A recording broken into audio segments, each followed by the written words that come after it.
Hello बच्चों, welcome back on came TV.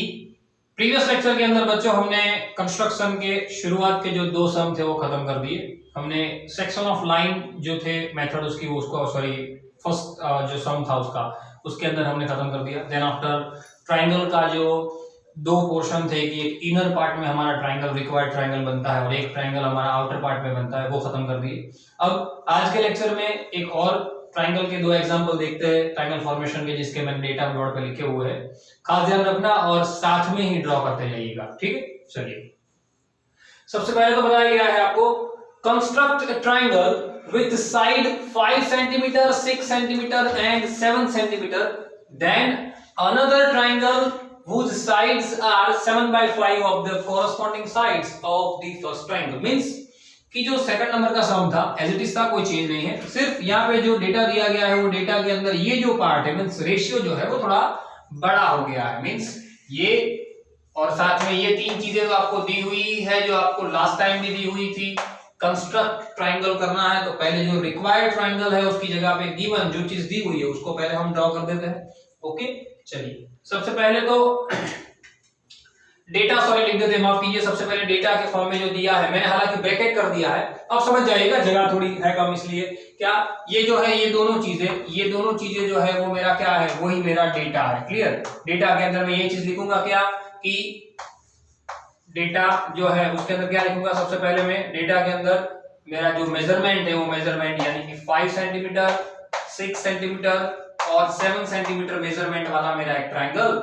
Then after ratio with corresponding to required triangle is 7/5 means 7:5। Okay, ratio आप ऐसे भी लिख सकते हो 7:5। नाउ अब देखिए, जिस तरीके से बताया गया वैसे मैंने आपको कहा था कि सबसे पहले सबसे बड़ी लाइन है उसको बेस लाइन बना दो। चलो बेस लाइन बना देते हैं। सबसे पहले तो 7 सेंटीमीटर की एक लाइन बना देंगे। तो 7 सेंटीमीटर की एक लाइन में यहाँ पे ड्रॉ कर देता हूं अकॉर्डिंग टू मेजरमेंट। ओके, अब उसको नाम दे देते हैं B and C, B line C line. अब 6 सेंटीमीटर जैसे आपको मेजरमेंट में लेने को कहा था कि आपके पास राउंडर होगा, उस राउंडर का आपको यूज करना है यहाँ पे। क्लियर। 7 सेंटीमीटर के बाद 6 सेंटीमीटर और 5 सेंटीमीटर की आप आर्क लगाने वाले हो तो उतना आप क्या कर दो, पहले तो राउंडर को थोड़ा ओपन कर देते हैं 6 सेंटीमीटर से और 7 सेंटीमीटर जितना।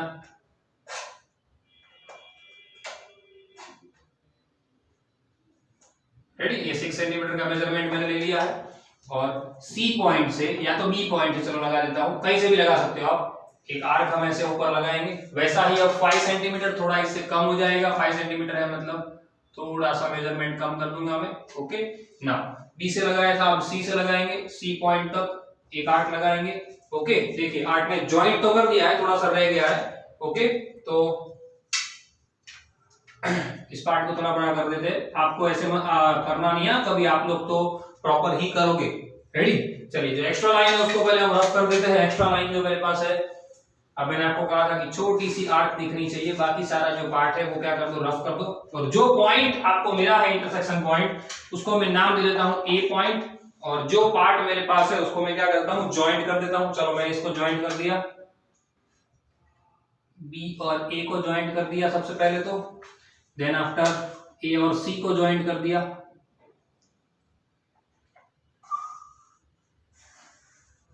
रेडी, तो मेरा जो रिक्वायर्ड ट्राइंगल था वो मैंने बना दिया। ओके, एबीसी, माफ कीजिए गिवन ट्राइंगल था सॉरी, वो मैंने बना दिया। जो डेटा दिया गया था उस डेटा के ऊपर से, यानी बीसी लाइन मेरी कितनी बनी, 7 सेंटीमीटर की लाइन ये बनी, मतलब ये बीसी लाइन, 6 सेंटीमीटर की मेरी एबी लाइन और 5 सेंटीमीटर की मेरी एसी लाइन बनी।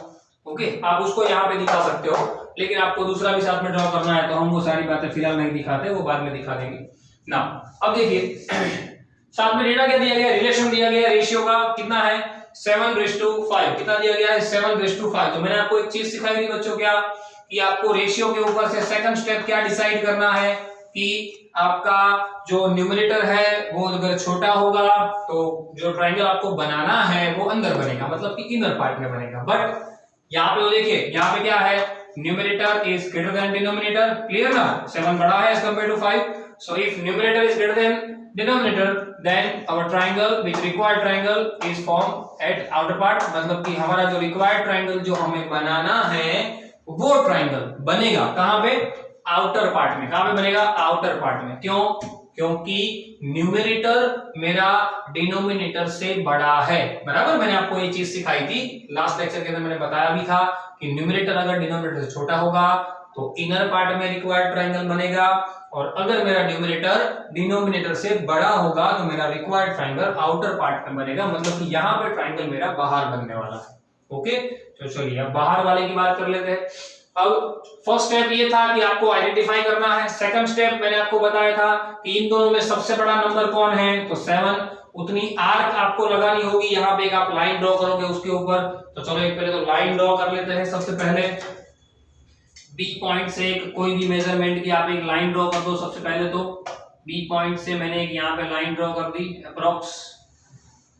ओके, चलिए अब उसके ऊपर डिनोमिनेटर में नेक्स्ट स्टेप क्या था, याद कीजिए। डिनोमिनेटर में जो है उतनी आर्क लगाओ, माफ कीजिए, दोनों में सबसे बड़ा नंबर कितना है, 7, उतनी आर्क लगाओ।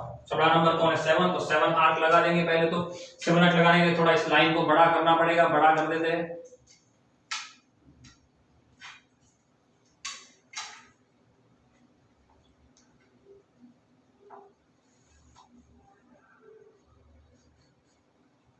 ओके ना, अब मेरे पास जो राउंडर है उस राउंडर की मदद से मैं क्या करूंगा, मैंने आपको बताया था राउंडर को अप्रोक्स खोलना है आपको, जितना आप खोल सकते हो। रेडी, और उसके बाद आपको कितनी टोटल 7 आर्क लगानी है, मतलब कि मैं बी पॉइंट से चालू करूंगा, 7 आर्क लगाऊंगा। 1 2 3 4 5 6 और 7। क्लियर, टोटल मैंने कितनी आर्क लगा दी, 7।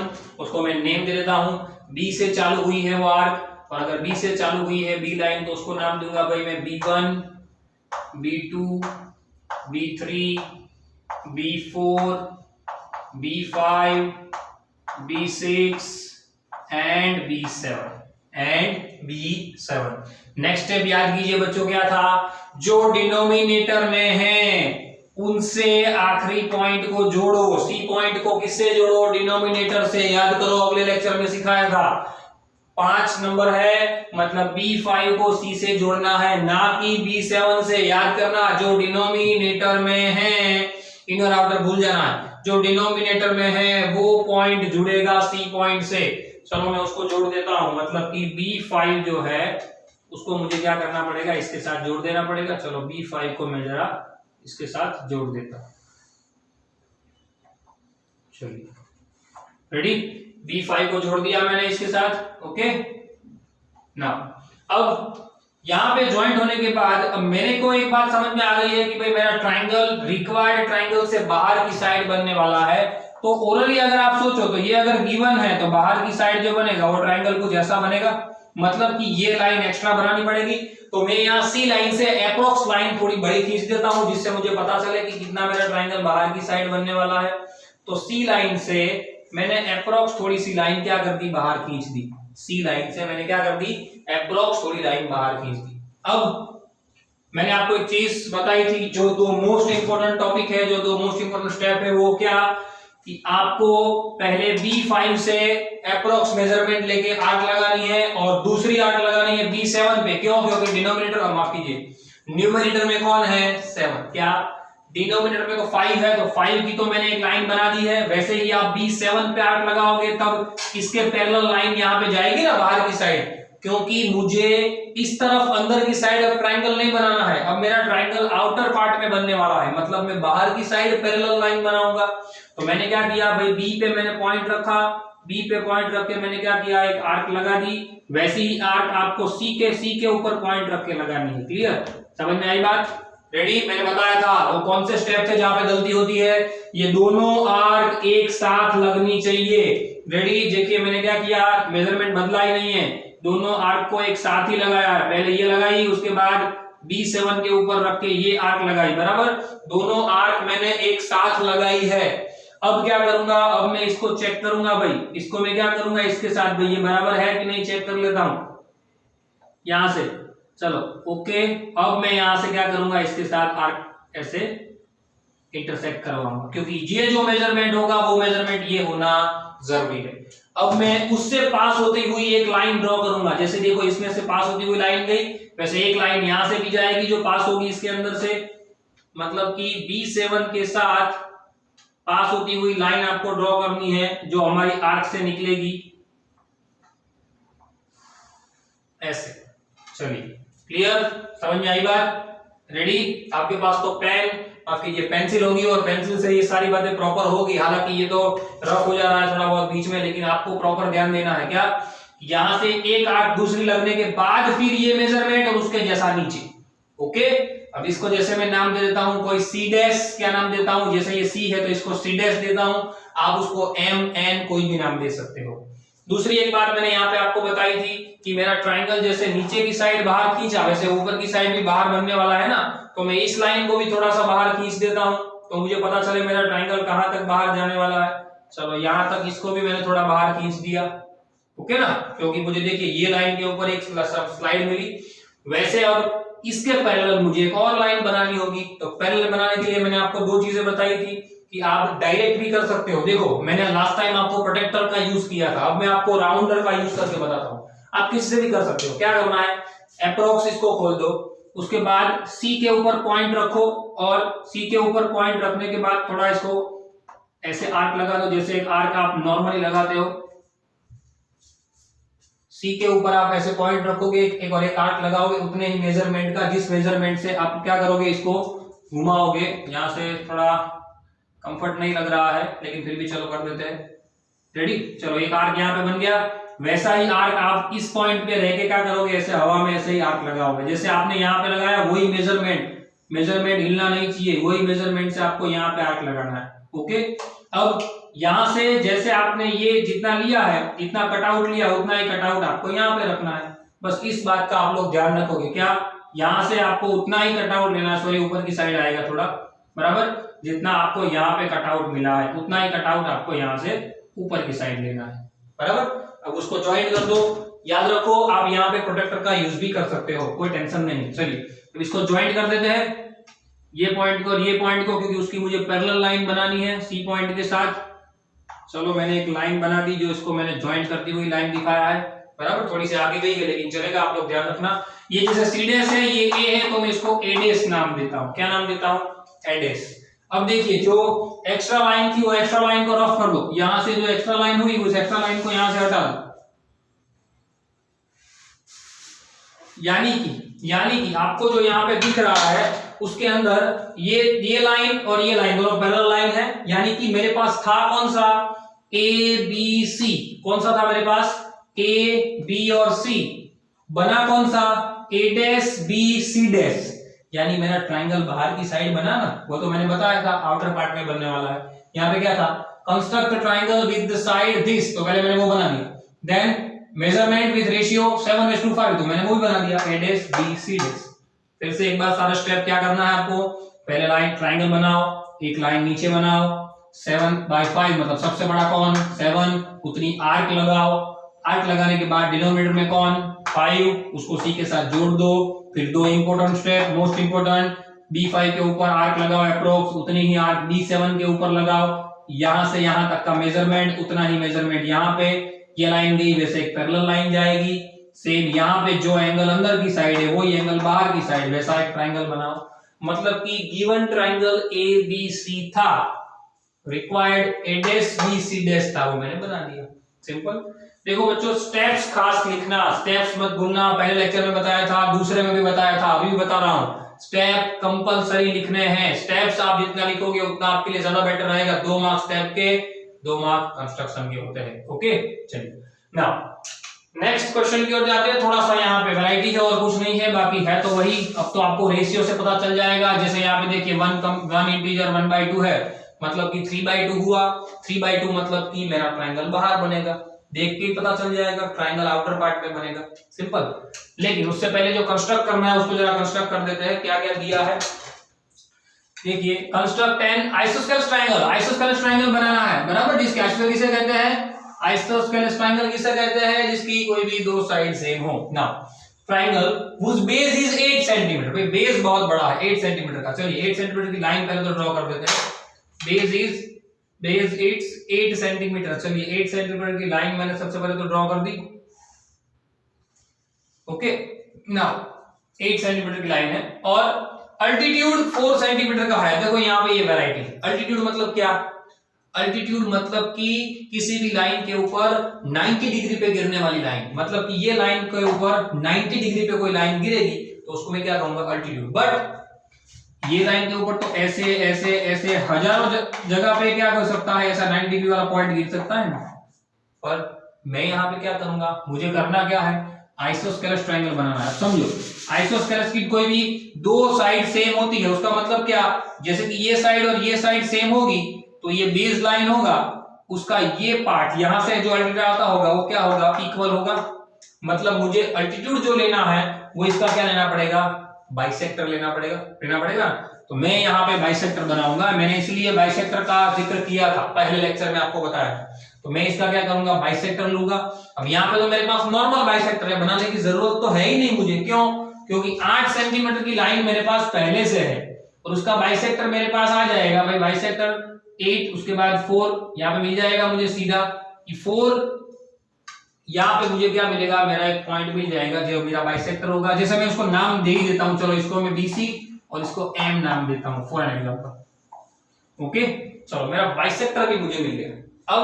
अब क्या करना है, आइसोस्केलेस ट्रायंगल के ऊपर अल्टीट्यूड भी मेरे पास कितना है, 4 सेंटीमीटर का। लेकिन 4 सेंटीमीटर का अल्टीट्यूड मतलब यहाँ पे तो आपको कंपलसरी 90 डिग्री बनाना ही पड़ेगा। क्या करना पड़ेगा यहाँ पे, तो आप इसको दो तरीके से कर सकते हो, M के ऊपर 90 का एंगल बना दो, या तो M जो आपने डायरेक्ट लिया उसकी जगह पे नॉर्मल बाइसेक्टर बना दो, तो भी आपको 90 डिग्री मिल जाएगा। कैसे, देखो जैसे मुझे M पॉइंट का पता नहीं है फिलहाल, फॉर एन एग्जांपल मुझे जैसे कि यहाँ पे M पॉइंट का पता नहीं है और मुझे उसका बाइसेक्टर बनाना है, तो मैं क्या करूंगा, बाइसेक्टर बनाने के लिए मैंने आपको सिखाया था क्या, दो लाइन में आधे से ज्यादा अप्रोक्स क्या कर दो, खोल दो, B और C से आधे से ज्यादा, ऐसा नहीं कि BC जितना लेना है, आधे से ज्यादा लेना है।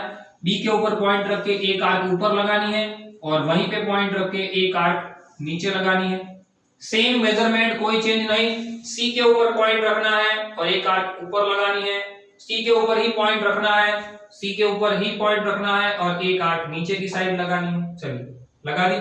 अब वहां से पास होती हुई लाइन बना दो जो क्या होगा आपका बाइसेक्टर। चलो इसके ऊपर से पास होती हुई मैं लाइन बना देता हूं एक, मतलब कि मुझे मेरा बाइसेक्टर मिल गया। सबसे पहली बात तो एक्स्ट्रा लाइन जो है उसको रफ कर दो। चलिए बाइसेक्टर मुझे मिल गया, बराबर। अब बाइसेक्टर के मिलने के साथ ही मैं उसको नेम दे दूंगा, मैं नेम मैंने दे दिया उसको M, पॉइंट मिल गया, बराबर। समझो मेरे पास 3 पॉइंट आ गए, B, C और M। अब ये M वाला जो अल्टीट्यूड है वो कितने सेंटीमीटर का है, 4। तो अब मैं सीधा इसके ऊपर 4 ले पाऊंगा क्योंकि ये तो 90 ही होगा, क्योंकि परपेंडिकुलर बाइसेक्टर बनाया है। तो 4 सेंटीमीटर यहां से जैसे मैं ले लेता हूं कि भाई 4 सेंटीमीटर की लाइन मेरे पास जो आएगी वो कितनी आएगी, ये रही 1 2 3 और 4। ओके, चलो 4 सेंटीमीटर की लाइन मिली। अब उसको मैं जोड़ देता हूं। चलो इसको मैंने जोड़ दिया, ये पॉइंट, एक ये लाइन और एक इन दोनों को, मतलब कि जो गिवन ट्राइंगल था वो गिवन ट्राइंगल मैंने बना दिया, उसको मैं नाम दे देता हूं भाई पॉइंट A।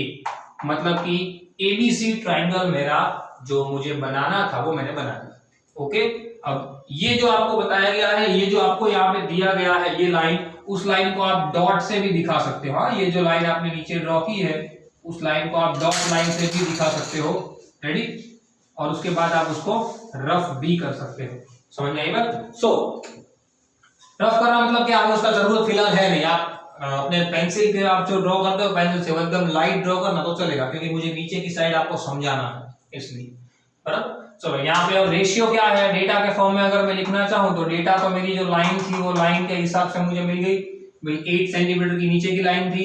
अगर 8 सेंटीमीटर की लाइन थी तो आप इसको मेजर कर सकते हो, मेजर करके आप लिखना चाहो तो लिख सकते हो भाई कितने की लाइन बनेगी, वो इक्वल बनेगी 6 की, 5.9 मतलब अप्रोक्स 6 की। तो ये तरफ कितनी होगी, 6 की, यानी कि AB BC AC, उसमें AB और AC 6 की है तो BC तो 8 की गिवन थी, बराबर ना। 8 सेंटीमीटर की लाइन गिवन थी और ये 6 की और 6 की बनी, मतलब कि आइसोस्केलेस ट्रायंगल बन गया। नाउ आइसोस्केल बनने के बाद अब मुझे क्या करना है भाई, रेशियो। रेशियो कौन सा दिया हुआ है मुझे रेशियो बताया गया है 1 इंटीजर 1/2, मतलब कि इनडायरेक्टली 3/2। 3/2 में बड़ा कौन, न्यूमरेटर। न्यूमरेटर 3 बड़ा, मतलब बनेगा कहां पे मेरा ट्रायंगल, आउटर पार्ट में। कहां पे बनेगा मेरा ट्रायंगल, बनेगा आउटर पार्ट में, बराबर। तो पहली चीज मैंने आपको सिखाई थी क्या, पहले तो अप्रोक्स लाइन ड्रॉ कर दो। वो अप्रोक्स लाइन ड्रॉ करने के बाद सारी बातें होगी। पहले तो लाइन ड्रॉ कर देते हैं, चलिए।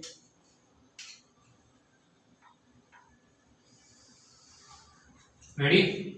अब नेक्स्ट स्टेप क्या था हमारा, इन दोनों में जो सबसे बड़ा नंबर है, सबसे बड़ा नंबर कौन है, 3। तो कितनी आर्क लगेगी, 3।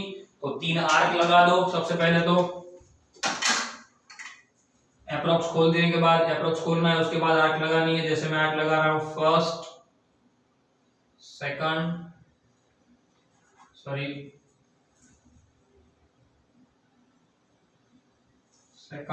And third. ओके, 3 आर्क लगा दी मैंने। अब उसको मैं नाम दे देता हूं, तीन आर्क को। बी से चालू हो रहा है, मतलब कि B1, B2 एंड B3। फिर मैंने आपको एक चीज बताई थी, डिनोमिनेटर में जो है उससे C पॉइंट जुड़ेगा। डिनोमिनेटर में कौन है, 2, मतलब B2 से C पॉइंट जुड़ेगा। तो जोड़ देते हैं, चलिए C पॉइंट को जोड़ दिया B2 से। ओके, अगर मेरा ट्रायंगल बाहर की साइड बनने वाला है तो ये लाइन को और ये लाइन को थोड़ा खींचना पड़ेगा। चलो खींच देते हैं, पहले ये लाइन को थोड़ा खींच देते हैं।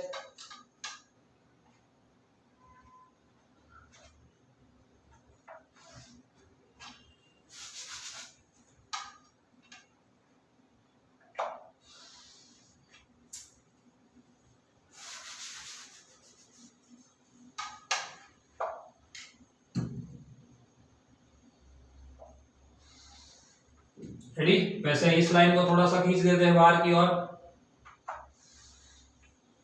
ओके, तो इसके ऊपर हमें बेस लाइन बनानी है। नाउ नेक्स्ट देख लीजिए क्या करना है कि अब मैंने आपको सिखाया हुआ था कि राउंडर की मदद से आप लोग क्या करोगे भाई, मेरा डिनोमिनेटर कौन है, 2। तो ये लाइन तो मेरे पास है, तो पहले मैं 2 आर्क लगा दूंगा। चलो मैं 2 आर्क लगा देता हूं। सबसे पहले तो B2 के ऊपर रखूंगा राउंडर और थोड़ी सी आर्क लगा दूंगा। B2 के ऊपर रखने के बाद एक, ओके, वही मेजरमेंट, फिर से एक बार दोहरा रहा हूं, वही मेजरमेंट B3 के ऊपर रखूंगा, आर्क लगा दूंगा। ओके, आपको चेक क्या करना है ये, और कब, दोनों आर्क लगने के बाद आप इसको बंद कर सकते हो। अब आप मेजर कर सकते हो। चलिए मेजर कर लीजिए कितना आया, यहां से यहां तक आप मेजर कर लीजिए। रेडी, उतना ही आप यहां पे आर्क लगा सकते हो। चलो एक आर्क लगा दिया, जैसे यहां पे मैंने आर्क लगाई थी। रेडी, अब उसके अंदर से पास होती हुई एक लाइन बना देते हैं जो इसके पैरेलल जाएगी डेफिनेटली। चलिए B3 के साथ जो लाइन जा रही है वो पैरेलल जाएगी। ओके, ज्वाइंट कर दिया उसको B3 के साथ, मतलब कि ये दोनों लाइन क्या आ जाएगी, पैरेलल आ जाएगी। ठीक है, अब जो एंगल ये है वही एंगल ये होना चाहिए। तो 2 तरीके से सिखाया था मैंने आपको, प्रोटेक्टर का यूज कर सकते हो या खुद से भी हो सकता है। जैसे प्रोटेक्टर का यूज करते हो तो आप देख लो भाई, C के ऊपर रख के देखा तो एंगल मिला मुझे कुछ, अप्रोक्स एंगल आ रहा है 40 के ऊपर 3, 43 का एंगल आ रहा है। क्लियर। तो यहाँ पे B में अगर पॉइंट रखता हूं तो 43 का एंगल आना चाहिए, वैसा ही मुझे मेजरमेंट लेना है। तो चलो 43 के ऊपर एंगल अप्रोक्स लेते हैं, तो इतना आएगा ना। अब उन दोनों को क्या कर देते हैं, जोड़ देते हैं। जो पैरेलल लाइन बना रहा है उतना ही एंगल होना चाहिए बच्चों, वो खास ध्यान देना है, एंगल में मिस्टेक नहीं होनी चाहिए, क्योंकि वहीं पे मार्क्स काट दिए जाते हैं। देखिए जो एंगल ये मिलेगा वही एंगल ये होना चाहिए। ओके, और इसको मैं नाम दे देता हूं, जैसे मैंने इसको नाम नहीं दिया था C, तो C डैश, इसको नाम देता हूं A, तो A डैश, जैसे अगले लेक्चर में इसके अंदर ही किया। अब जो एक्स्ट्रा लाइन है वो एक्स्ट्रा लाइन को क्या कर देता हूं, मैं रफ कर देता हूं यहाँ पे, क्योंकि उसकी जरूरत नहीं है। तो मेरा रिक्वायर्ड ट्राइंगल B मुझे मिल जाएगा, यानी कि यहाँ पे मेरा गिवन ट्राइंगल, ये A जो है थोड़ा यहाँ पे छुप गया है, उसको बाहर निकाल लेते हैं। मेरा जो गिवन ट्राइंगल था, गिवन ट्राइंगल वो कौन था, गिवन ट्राइंगल ABC था, और बना कौन सा, बना मेरा ए डैश बी सी डैश, देखो बाहर की साइड बना ए बी सी, जो रिक्वायर्ड माफ कीजिए गिवन था, बना कौन सा A dash B C dash. Okay, तो बच्चों ध्यान रखिए खास, कंस्ट्रक्शन जो चैप्टर है जितना इजी है उतना इजी तभी रहेगा वो जब आप उसको खुद से ड्रॉ करने की ट्राई करोगे और खुद से जितना हो सकता है उतना करोगे। एक बार देखोगे तो आपको यहाँ पे तो सब कुछ समझ में आ जाएगा, लेकिन साथ ही साथ में वीडियो को पुश करके आप देखते जाइए। एक सीधी और स्ट्रेट फॉरवर्ड मेथड में समझाता हूँ, वीडियो को देखते देखते आप लोग साथ में सारे स्टेप कीजिए, देन आफ्टर पूरा वीडियो जैसे खत्म होता है दोनों आपने देख लिए, उसके बाद वीडियो को स्पीड में एक बार देख लीजिए। यूट्यूब में ऑप्शन आता है स्पीड का, नॉर्मल स्पीड होती है उससे स्पीड 1.5 1.75 की स्पीड पे आप उसको देख लीजिए। देखने वो एक बार पूरा देखने के बाद खुद से गिनने की ट्राई कीजिए, फिर गलती 110% नहीं होगी, लेकिन फिर भी होती है तो एक बार देख लीजिए कि आपकी गलती कहाँ पे होगी। ठीक है बच्चों, मिलते हैं अगले लेक्चर में एक दो नई वैरायटी वाले सम के साथ। Till then thanks a lot.